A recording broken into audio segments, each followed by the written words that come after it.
ಚಾವಾ ಸಿನಿಮಾಗೆ ಆಡಿಷನ್ ಮಾಡು ಅಂತ ಹೇಳಿದ್ರು. ಔರಂಗಜೇಬ್ ರೋಲ್ಗೆ ಆಡಿಷನ್ ಮಾಡು ಅಂತ ಹೇಳಿದ್ರು. ಆ ಟೀಮ್ ನೋಡಿದ ತಕ್ಷಣ ಗೊತ್ತಾಯ್ತು, ಜೊತೆಗೆ ವಿಷಯ ನೋಡಿದ ತಕ್ಷಣ ಗೊತ್ತಾಯ್ತು ಇದು ಪ್ರೊಪಗಂಡಾ ಸಿನಿಮಾ. ಕಾಂತಾರ ಸಿನಿಮಾದ ಜನಪ್ರಿಯತೆಯನ್ನ ನೀವು ಧಾರ್ಮಿಕ ಮತ್ತು ಕೋಮುವಾದಿ ವಿಷಯಗಳಿಗೆ ಬಳಸ್ಕೊಳ್ಳೋದು ತಪ್ಪು ಅನ್ನೋದಕ್ಕೆ ಟೀಕೆಗಳು ಕೂಡ ಬಂದಿತ್ತು ನಿಮ್ಮ ಹೆಸರಿಗೆ. ಈಗ ಒಂದು ದೇಶ ಅಂದ್ರೆ ಒಂದು ಮನೆ ಅಂತ ಅಂದ್ಕೊಂಡ್ರೆ ಮನೆಯ ಎಲ್ಲರೂ ಅಣ್ಣ ತಮ್ಮದಿರ್ತಾನೆ, ಎಲ್ಲರೂ ಅಕ್ಕ ತಂಗಿ ಇರ್ತಾನೆ. ಒಬ್ಬರ ವಿರುದ್ಧ ಒಬ್ಬರನ್ನ ಎತ್ಕಟ್ಟೋದು ಮನೆ ಹಾಳು ಕೆಲಸ. ಸೊ ಆ ಮನೆ ಹಾಳು ಕೆಲಸ ಮಾಡೋ ಸಿನಿಮಾದಲ್ಲಿ ಬೇಡ ಅಂತ. ಕಾಂತಾರ ಸಿನಿಮಾದ ಜನಪ್ರಿಯತೆಯನ್ನ ನೀವು ಧಾರ್ಮಿಕ ಮತ್ತು ಕೋಮುವಾದಿ ವಿಷಯಗಳಿಗೆ ಬಳಸ್ಕೊಳ್ಳೋದು ತಪ್ಪು ಅನ್ನೋದಕ್ಕೆ ಟೀಕೆಗಳು ಕೂಡ ಬಂದಿತ್ತು ನಿಮ್ಮ ಹೆಸರಿಗೆ. ಅಂದ್ರೆ ಬೀಯಿಂಗ್ ಎನ್ ಆರ್ಟಿಸ್ಟ್, ಆ ಸೋಷಿಯಲ್ ರೆಸ್ಪಾನ್ಸಿಬಿಲಿಟಿ ಕೂಡ ಪ್ರತಿಯೊಬ್ಬರಿಗೂ ಇರುತ್ತೆ. ನೀವು ಆಯ್ಕೆ ಮಾಡ್ಕೊಳ್ಳುವಂತಹ ಪಾತ್ರಗಳಲ್ಲೂ ಅದನ್ನ ನೋಡ್ತೀರಾ? ಅಂದ್ರೆ ಇದು ಮಿಸ್ಗೈಡ್ ಆಗ್ಬಾರ್ದು ಅನ್ನೋ ರೀತಿಯಲ್ಲಿ. ಖಂಡಿತ ಇತ್ತೀಚೆಗಂತೂ ಅಂದ್ರೆ ಎಲ್ಲಿವರೆಗೂ ಎಲ್ಲಿಂದ ನನಗೆ ಆಯ್ಕೆಯ ಸ್ವಾತಂತ್ರ್ಯ ಬಂತು ಅಲ್ಲಿಂದ ನಾನು ಖಂಡಿತ ತುಂಬಾ ಕಾನ್ಶಿಯಸ್ ಚಾಯ್ಸೇ ಇರುತ್ತೆ ಅದು. ಮಧ್ಯೆಲ್ಲ ಒಂದ್ಸಲ ಇದನ್ನ ಚಾವಾ ಸಿನಿಮಾಗೆ ಆಡಿಷನ್ ಮಾಡು ಅಂತ ಹೇಳಿದ್ರು. ಸೆಲೆಕ್ಟ್ ಆಗಿರಲಿಲ್ಲ ನಾನು. ಔರಂಗಜೇಬ್ ರೋಲ್ಗೆ ಆಡಿಷನ್ ಮಾಡು ಅಂತ ಹೇಳಿದ್ರು. ಆ ಟೀಮ್ ನೋಡಿದ ತಕ್ಷಣ ಗೊತ್ತಾಯ್ತು, ಜೊತೆಗೆ ವಿಷಯ ನೋಡಿದ ತಕ್ಷಣ ಗೊತ್ತಾಯ್ತು ಇದು ಪ್ರೊಪಗಂಡಾ ಸಿನಿಮಾ, ಇಲ್ಲಿ ಹಿಂದೂ ಮುಸ್ಲಿಂ ಮಾಡ್ತಾರೆ ಅಂತ. ಅದೇ ಆಯ್ತು ಕೊನೆಗೆ. ಸೊ ಔರಂಗಜೇಬ್ನ ಸಮಾಧಿಯಿಂದ ತೆಗೆದು ಎಲ್ಲ ಕಡೆ ಮೆರೆಸಿದ್ರು, ಮತ್ತೆ ಇನ್ನೊಂದಷ್ಟು ಹಿಂದೂ ಮುಸ್ಲಿಂ ಮಾಡಿದ್ರು, ಇನ್ನೊಂದಷ್ಟು ಜನಗಳನ್ನ ಹೊಡೆದ್ರು.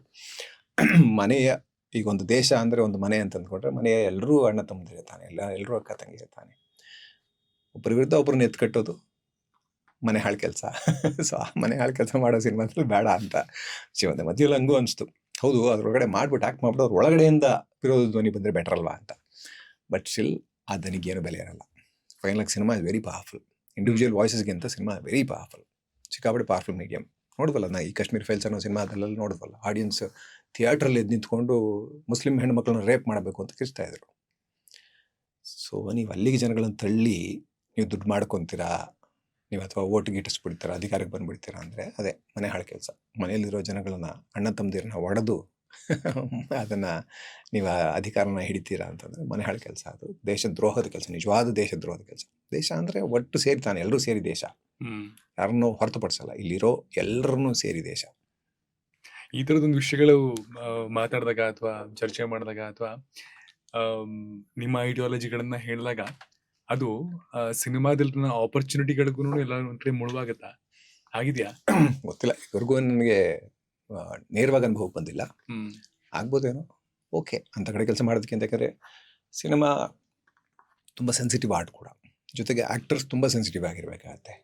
ನೀವು ಯಾರದ್ದೋ ಭಾವನೆಗಳನ್ನು ಅಲ್ಲಿ ಎಕ್ಸ್ಪ್ರೆಸ್ ಮಾಡಬೇಕು ಅಂತಂದರೆ, ಅಥವಾ ಒಬ್ಬ ಡೈರೆಕ್ಟ್ರು ಕೂಡ ಯಾರದ್ದೋ ಒಂದು ಕಥೆಯನ್ನು ತೊಗೊಂಡು ನೀವು ಪೂರ್ತಿ ಪ್ರಭಾವಶಾಲಿಗೆ ಹೇಳಬೇಕು ಅಂತಂದರೆ ಆ ಅನುಭವಗಳು ನೀವು ತೆರೆದುಕೋಬೇಕಾಗತ್ತೆ ಮೊದಲು. ಅದನ್ನು ನಮ್ಮದನ್ನು ಮಾಡ್ಕೋಬೇಕಾಗತ್ತೆ. ಒಬ್ಬ ಡೈರೆಕ್ಟರ್ ಆಗಲಿ, ರೈಟರ್ ಆಗಲಿ, ಒಬ್ಬ ಆ್ಯಕ್ಟರ್ ಆಗಲಿ, ಅದನ್ನೆಲ್ಲ ತನ್ನದನ್ನು ಮಾಡಿಕೊಂಡು ತನ್ನ ಅನುಭವವೇ ಅನ್ನೋ ಥರ ಹೇಳಬೇಕಾಗತ್ತೆ. ಸೊ ಅಷ್ಟು ಸೆನ್ಸಿಟಿವಿಟಿ ಬೇಕಾಗತ್ತೆ, ಅಷ್ಟು ಸೂಕ್ಷ್ಮವಾಗಿರ್ಬೇಕಾಗತ್ತೆ ನಾವು. ಸೊ ಅಷ್ಟೊಂದು ಸೂಕ್ಷ್ಮತೆ ಇರುವಾಗ, ಸಾರಿ ಏನು ಹೇಳ್ಕೊಟ್ರಿ ಹೇಳಿ ನೋಡ್ರಿ, ಇದರಿಂದ ಐಡಿಯಾಲಜಿಗಳಿಂದ ಆಪರ್ಚುನಿಟಿಗಳೇನಾದ್ರು ತಪ್ಪುತ್ತಾ? ಏನೋ ಹೇಳ್ಕೊಟ್ಟೆ. ಹಾಂ, ಓಕೆ, ಕಂಟಿನ್ಯೂ ಮಾಡ್ತೀನಿ, ಸಿಕ್ಕರು ನೋಡೋಣ. ಸೊ ಅಷ್ಟು ಸೂಕ್ಷ್ಮವಾಗಿರ್ಬೇಕಾಗತ್ತೆ ನಾವು. ಸೊ ಏನು ಹೇಳಕೊಟ್ಟೆ, ಏನೋ ಅಷ್ಟು ಸೂಕ್ಷ್ಮತೆ ಇಲ್ಲದೆ ನೀವು ಅದನ್ನು ಹೇಳಿಕ್ಕೆ ಸಾಧ್ಯ ಆಗಲ್ಲ. ಸೊ ಅಷ್ಟು ಸೆನ್ಸಿಟಿವ್ ಆಗಿರೋ ಜಾಗದಲ್ಲಿ ನೀವು ಅಷ್ಟು ಸೆನ್ಸಿಟಿವ್ ಆಗಿರೋ ಒಬ್ಬ ಆರ್ಟಿಸ್ಟೋ, ಒಬ್ಬ ರೈಟರೋ, ಒಬ್ಬ ಡೈರೆಕ್ಟರೋ ತನ್ನ ಕಂಫರ್ಟ್ ಲೆವೆಲ್ ಇಲ್ದಿರೋವಂಥ ಜಾಗದಲ್ಲಿ ಕೆಲಸ ಮಾಡೋದಕ್ಕಾಗೋದಿಲ್ಲ. ಅದು ಐಡಿಯಾಲಜಿಕಲಿ ಆಗಿರ್ಬೋದು, ಉದ್ದೇಶಗಳಾಗಿರ್ಬೋದು. ಈಗ ಯಾರೋ ಒಬ್ಬ ಬರೀ ದುಡ್ಡುಗೋಸ್ಕರ ಏನೋ ಮಾಡ್ತಾರೆ, ಯಾರಿಗೇನಾರೋ ಆಗೋಗ್ಲಿ ಅಂತ ಅಂದ್ಬಿಟ್ಟು ಮಾಡ್ತಾರೆ ಅಂತ ಹೇಳಿ. ಈ ಮುಂಚೆ ನಾನು ಸುಮಾರು ಸಿನಿಮಾಗಳು ಮಾಡ್ಬಂದರೆ ನಮ್ಮಲ್ಲಿ ನಮ್ಮ ಪೂರ್ತಿ ಸಮಾಜದ ಧೋರಣೆನೇ ಆಗಿತ್ತು. ಜೊತೆಗೆ ಅಂದರೆ ಆ ಅರಿವಿಲ್ದಿರುವಂಥ ಕೆಲವು ಸಮಯಗಳಲ್ಲೂ ಅದಾಗ್ತಾ ಇತ್ತು. ಸುಮಾರು ಕಡೆ ಅದಾಗಿದೆ, ಎಲ್ಲರೂ ದೊಡ್ಡ ದೊಡ್ಡ ಸ್ಟಾರ್ಗಳಿಗೂ ಆಗಿದೆ ಅವೆಲ್ಲ. ನಾನು ತಮಾಷೆಗೆ ಹೇಳ್ತಾ ಇರ್ತೀನಿ, ಬಡವ ರಾಸ್ಕಲ್ ಅಂತ ಸುಮಾರು ಜನ ಯೂಸ್ ಮಾಡೋರು. ರಜನಿನೇ ಯೂಸ್ ಮಾಡಿದ್ದಾರೆ, ಇಲ್ಲಿ ಅಣ್ಣವ್ರು ಯೂಸ್ ಮಾಡಿದ್ದಾರೆ, ಎಲ್ಲ ಸ್ಟಾರ್ಗಳು. ಅದು ಬೈಯೋದು, ಯಾಕೋ ಬಡವ ರಾಸ್ಕಲ್ ಅಂತ ಬೈಯೋದು. ಅದು ನಾರ್ಮಲ್ ಆಗೋಗಿತ್ತು ಸುಮಾರು ಕಡೆ. ಅಂದರೆ ನಿಮಗೆ ಭಾಷೆಯ ಇನ್ನೊಂದು ಭಾಷೆ ಜ್ಞಾನ ಇಲ್ದಿದ್ದಾಗ, ಇನ್ನೊಂದು ಭಾಷೆ ಗೊತ್ತಿಲ್ಲದಿದ್ದಾಗ ನಿಮಗೆ ಬಡವ ಅನ್ನೋದು ಹಿಂದಿಯಲ್ಲಿ ಒಬ್ಬ ಪಿಂಪನ ಕೆಲಸನ ಸೂಚಿಸುವಂಥ ಪದ. ಒಬ್ಬ ಇದಕ್ಕಾಗಿ ವೇಷವೃತ್ತಿಯನ್ನು ಮಾಡೋರನ್ನ ಬಳಸ್ಕೊಂಡು ದುಡ್ಡು ಮಾಡೋದು ಬಡವಾಗಿರಿ ಅಂತ ಹೇಳ್ತಾರೆ ಹಿಂದಿಯಲ್ಲಿ. ಗೊತ್ತೇ ಇರಲ್ಲ ನಮಗೆ. ನಮ್ಮ ಅಜ್ಜಿನೇ ಬೈಯೋರು. ಇನ್ನೊಂದು ಕೆಟ್ಟವಾದ ಬೈಯೋರು. ಪಾಪ ಅವ್ರಿಗೆ ಗೊತ್ತೇ ಇರ್ಲಿಲ್ಲ ಅದು, ನನಗೂ ಗೊತ್ತಿರಲಿಲ್ಲ. ನಾನೊಂದ್ ಸ್ವಲ್ಪ ಯೋಚನೆ ಮಾಡಕ್ ಶುರು ಮಾಡ್ಮೇಲೆ ಎಲ್ಲೋ ತಿಳ್ಕೊಂಡ್ಮೇಲೆ ಕೆಲವು ಪದಗಳು ಅಯ್ಯೋ ಹಿಂದಿಯಲ್ಲಿ ಈ ತರ ಅರ್ಥ ಅದು. ಸೊ ಕನ್ನಡಕ್ಕೆ ಬಂದ್ಬಿಟ್ಟು ಅದು ನಾರ್ಮಲ್ ಇದಾಗ್ಬಿಟ್ಟು ಆ ತರ ಹೋಗ್ಬಿಟ್ಟಿರುತ್ತೆ. ಸಾರಿ, ಇದನ್ನೆಲ್ಲ ಏನಕ್ಕೆ ಹೇಳಕ್ ಬಂದೆ ಅಂದ್ರೆ, ಕಂಫರ್ಟ್ ಇಲ್ದೇ ಇರೋಂಥ ಎಲ್ಲಿ ಹೊರಟೋಗ್ಬಿಡ್ತೀನಿ. ಸಾರಿ, ಕಂಫರ್ಟ್ ಇಲ್ದೇ ಇರೋ ಜಾಗದಲ್ಲಿ ಕೆಲಸ ಮಾಡೋದು ತುಂಬಾ ಅಷ್ಟೊಂದು ಸೆನ್ಸಿಟಿವ್ ಆದಾಗ ತುಂಬಾ ಕಷ್ಟ ಆಗತ್ತೆ. ಸೊ ಆ ಥರ ಒಂದು ಐಡಿಯಾಲಜಿಕಲ್ ಕಂಫರ್ಟ್ ಮಾತ್ರ ಅಲ್ಲದೆ ಉದ್ದೇಶಗಳು ಅಂತ ಹೇಳ್ತಾ ಬಂದಿದ್ದು.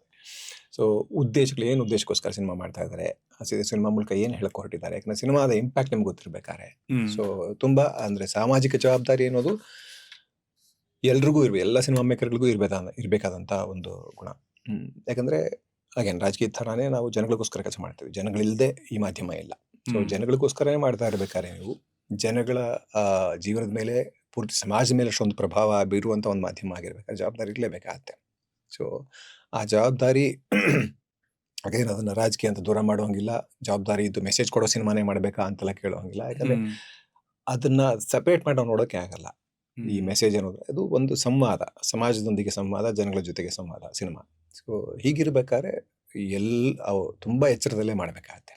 ನಿಜ, ನಾವು ಸುಮಾರು ಕಡೆ ಒಂದು ಕ್ರಿಯೇಟಿವ್ ಲಿಬರ್ಟಿ ಅಂತ ಹೇಳ್ತೀವಲ್ಲ, ಈಗ ಕೆಲವನ್ನ ತೋರಿಸ್ಬೇಕಾಗತ್ತೆ. ಈಗ ಸ್ತ್ರೀಯರ ಮೇಲಿನ ಶೋಷಣೆ ಅಂತ ಒಂದು ಸಿನಿಮಾ ಮಾಡ್ತಾ ಇದೀವಿ ಅಂದ್ರೆ, ಶೋಷಣೆಯನ್ನು ತೋರಿಸಿದ್ರೆ ಅಷ್ಟೇ ಗೊತ್ತಾಗೋದು. ಈಗ ನಾನು ಆ ಶೋಷಣೆಯನ್ನು ಒಪ್ಪಲ್ಲ ಅನ್ನೋದಕ್ಕೋಸ್ಕರ ಆ ಶೋಷಣೆ ತೋರಿಸಲ್ಲ ಅಂತ ಹೇಳಕ್ಕಾಗಲ್ಲ. ಸೊ ಅದು ಒಂದು method of communicating the violence against women, ಅಥವಾ ಬೇರೆ ಯಾವುದೋ ಒಂದು ಅಲ್ಪಸಂಖ್ಯಾತ ಮೇಲೆ ಒಂದು ಶೋಷಣೆಯೋ, ಯಾವುದೋ ಒಂದು ಮಕ್ಕಳ ಮೇಲಿನ ಹಾಕೋ ದೌರ್ಜನ್ಯನೋ ಏನೋ ಒಂದು ತೋರಿಸ್ಬೇಕು, ಅದನ್ನು ತೋರಿಸಲೇಬೇಕಾಗತ್ತೆ. ಅದು ನೋಡೋದಕ್ಕೆ ತೀರಾ ಕೆಟ್ಟದಾಗಿರುತ್ತೆ, ಬಟ್ ಸ್ಟಿಲ್ ಅದ್ರ ಮೂಲಕ ನಾನು ಏನನ್ನು ಅಚೀವ್ ಮಾಡಕ್ಕೆ ಹೋಗ್ತಾ ಇದ್ದೀನಿ ಅದು ಮುಖ್ಯ ಆಗುತ್ತೆ. ಸೊ ಈ ಥರ ಉದ್ದೇಶಗಳ ಕ್ಲಾರಿಟಿ ಇಲ್ಲದೆ ಇರೋ ಕಡೆ ನೀವು ಅಷ್ಟೊಂದು ಸೆನ್ಸಿಟಿವ್ ಆಗಿದ್ದಾಗ ನಿಮ್ಗೆ ಎಲ್ಲವೂ ತಟ್ತಾ ಇರುತ್ತೆ, ಖಂಡಿತ ಕೆಲಸ ಮಾಡೋದು ಕಷ್ಟ ಆಗುತ್ತೆ. ಅದೇ ಥರ ನಾನು ಎಲ್ಲರನ್ನೂ ಕಂಪೇರ್ ಮಾಡಕ್ಕೆ ಹೋಗಿ ಏನೇನು ಶುದ್ಧ ಹೇಳ್ಬೇಕಾಯ್ತು. ಕಾಂತಾರ ಸಿನಿಮಾ ಬಗ್ಗೆ ಮಾತಾಡ್ತಾ ಇದ್ವಿ, ಅಂಡ್ ಇತ್ತೀಚೆಗೆ ಕಾಂತಾರ ಚಾಪ್ಟರ್ 1 ಕೂಡ ನೋಡಿದೆ. ಮೊದಲ ಪಾರ್ಟ್ ನಲ್ಲಿ ಮಾಡಿದವರೆಲ್ಲರೂ ಎರಡನೇ ಪಾರ್ಟ್ ಅಲ್ಲಿ ಕಾಣಿಸ್ಕೊಂಡಿದ್ರು, ಬಟ್ ಕಿಶೋರ್ ಅವ್ರು ಮಾತ್ರ ಮಿಸ್ಸಿಂಗ್. ಯಾಕೆ ಗೊತ್ತಿಲ್ಲ, ಆ ಥರದ ಪಾತ್ರ ಇದ್ದಿರ್ಲಿಲ್ಲ ಅಷ್ಟೇ. ಯಾಕಂದ್ರೆ ನಾನು ರಿಷಬ್ ಸುಮಾರು ಸಿನಿಮಾಗಳಿಗೆ ಒಟ್ಟಿಗೆ ಕೆಲಸ ಮಾಡಿದ್ವಿ. ಸೊ ಇದರಲ್ಲಿ ಇದ್ದಿದ್ರೆ ಖಂಡಿತ ಕರ್ತಿರೋರು, ಆ ಥರದ ಪಾತ್ರ ಇದ್ದಿದ್ರೆ. ಬಿಕಾಸ್ ಏನಕ್ಕೆ ಅಂದ್ರೆ ಮೊದಲ ಪಾರ್ಟ್ ಅಲ್ಲಿ ಇದ್ದವರೆಲ್ಲ ಬೇರೆ ಬೇರೆ ರೂಪದಲ್ಲಿ ಈ ಚಾಪ್ಟರ್ ನೋಡಿದ್ರ ನೀವು? ಚಾಪ್ಟರ್ ನೋಡಕ್ಕಾಗಿಲ್ಲ, ಅಷ್ಟೊಳಗಡೆ ಥಿಯೇಟರ್ ತೆಗೆದ್ಬಿಟ್ಟು ಥಿಯೇಟರ್ ನೋಡ್ಬೇಕಾಗಿತ್ತು ಅದನ್ನ. ಒಂದಷ್ಟು ಈಗಲೇ ಕರೆಕ್ಟ್ ಆಗಿ ಕೆಲಸಗಳು ಬಂದ್ಬಿಟ್ಟು ಬಿಸಿ ಆಗೋದೆ. ಮೊನ್ನೆ ಎಲ್ಲೆಲ್ಲೋ ನೋಡಿದೆ, ಬರೀ ಇದರಲ್ಲಿ ಮಯಾಜಾಲ್ ಎದುರುಗಡೆ ಶೂಟಿಂಗ್ ಇತ್ತು ಚೆನ್ನೈಯಲ್ಲಿ. ಇಲ್ಲಿದೆ ಅಂತ ಅಂದ್ಬಿಟ್ಟು ಅಯ್ಯೋ ಟೈಮ್ ಇದ್ರೆ ಹೋಗ್ಬೋದಾಯ್ತು ಅಂದ್ರೆ, ಇಲ್ಲೆಲ್ಲ ಬರೀ ಪೋಸ್ಟ್ ಹಾಕಿದ್ರೆ ಸಿನಿಮಾ ಎಲ್ಲ ಒಳಗಡೆ ಅಂದ್ರು. ಅಯ್ಯೋ ಅಲ್ಲೂ ಇಲ್ಲ. ಓಕೆ. ಅಂಡ್ ನಟನೆ ಅನ್ನೋ ವಿಷಯ ನಿಮ್ನ ಆರ್ಸ್ ಬಂದಿದ್ದು ಹೇಗೆ ಅಂದ್ರೆ, ಆಕ್ಸಿಡೆಂಟಲ್ ಆಕ್ಟರ್ ಇಲ್ಲ ಅಂದ್ರೆ ನಟನೆ ಮಾಡ್ಬೇಕು ಅಂತ ಮುಂಚೆಯಿಂದ ಅನ್ಕೊಂಡಿದ್ದ? ನಿಮ್ದು ರಿಸರ್ಚ್ ಮಾಡ್ಬೇಕಾರೆ ನಿಮ್ ಬಗ್ಗೆ ಲೆಕ್ಚರರ್ ಆಗಿ ಅಲ್ಲಿಂದ ಆಕ್ಟರ್ ಆಗಿದ್ದು, ಬಟ್ ಫ್ಯಾಷನ್ ಟೆಕ್ನಾಲಜಿಯಲ್ಲೂ ಸ್ವಲ್ಪ ಕೆಲಸ ಮಾಡಿದಿರಾ? ಇದೇ ಆಗ್ಬೇಕು ಅಂತೆಲ್ಲ ಅಷ್ಟೊಂದೆಲ್ಲ ಕ್ಲಾರಿಟಿ ಇರ್ಲಿಲ್ಲ ನನಗೆ. ಮತ್ತೆ ಬೈ ಚಾನ್ಸ್ ಆಗಿದೆ. ಥಿಯೇಟರ್ ಒಂದಷ್ಟು ಇಂಟ್ರೆಸ್ಟ್ ಇತ್ತು, ಲಿಟ್ರೇಚರ್ ಇಂಟ್ರೆಸ್ಟ್ ಇತ್ತು, ಹಾಗಾಗಿ MA ಮಾಡಿದೆ, ಒಂದಷ್ಟು ನಾಟಕಗಳು ಮಾಡ್ತಾ ಇದ್ದೆ. ಸೊ ಹಂಗೆ ಪರಿಚಯ ಆಗಿ ಹಿಂಗೆ ಅದೆಲ್ಲ ಫುಲ್ ಕತೆ ಆಗುತ್ತೆ, ಅದು ಮತ್ತೆ ಅದನ್ನೇ ಹೇಳ್ಬೇಕಾಗತ್ತೆ. ಸೊ ಹಿಂಗೆ ನಾಟಕದ ಪರಿಚಯಗಳು, ಹಾಗೆ ಸಿನಿಮಾ ಪರಿಚಯ ಆಗಿ ಸಿನಿಮಾ ಬಾಬು ಅಂತ ಒಬ್ಬರು ಫ್ರೆಂಡ್ ಅಲ್ಲಿ ಫಸ್ಟ್ ಸಿನಿಮಾ ಕಂಠಿಯಲ್ಲಿ, ಅಂದ್ರೆ ಫಸ್ಟ್ ಮೇಜರ್ ಸಿನಿಮಾ ಅದು, ಕಂಠಿಯಲ್ಲಿ ಕೆಲಸ ಮಾಡ್ತಾ ಇದ್ರು.